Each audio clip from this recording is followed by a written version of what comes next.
I wonder if then there's maybe even some tactics or some common things that we can look out for that psychopaths employ or that they look to use as a certain tactic to get under our skin in certain ways. Yes, there are certain patterns, and they're described very well by Robert Hare and Paul Babiak in Snakes in Suits, and they describe the sequence of messages or the key messages that psychopaths might give to influence other people. First, and it's part of this charm offensive, they've got ways of conveying to someone else, I like you. I like you just as you are. So buttering people up in a certain way. Then another message that they follow up with is, I'm like you. You know, look, we're kind of the same. I can't help but think in Trump's example that when he talks about, I'm not a politician, let's drain the swamp. He's kind of like saying to a whole lot of voters, hey, I'm not really a politician. I'm like you. I'm going to fix up this problem that there's been with our leadership.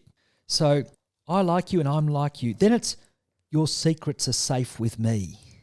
And that might be partly that the person does divulge a hard luck story about their earlier life, or they confide in the person in a certain way, but they're not looking to do that to build a relationship for the sake of feeling closely connected with someone so much.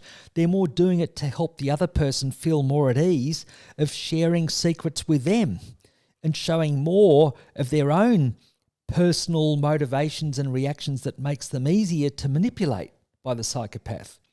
Actually, in Trump's example, I wonder if an example of that is when he said, proud boys, stand back and stand by. And then later on he said, I don't know who the Proud Boys are.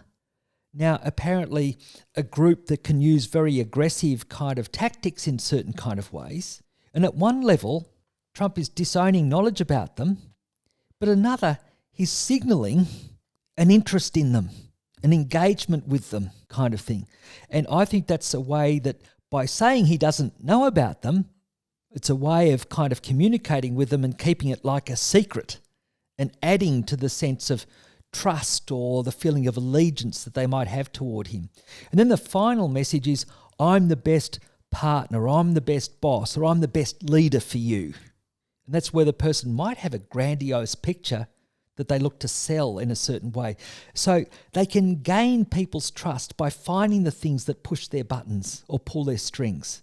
And I would suggest even at a national political level, maybe can suss out some ways of conveying messages that act to motivate different groups to support them in certain ways. But yeah, the I like you, I'm like you. Imagine someone deceiving someone else in a relationship, looking to become close to them, perhaps to deceive them or take their money or be a parasite and live off them in certain ways. Then your secrets are safe with me. I'm the best partner for you. So afterwards, naturally, a person might feel completely foolish or duped or thought, how could I have been taken in by that person? The story was just so good to be true.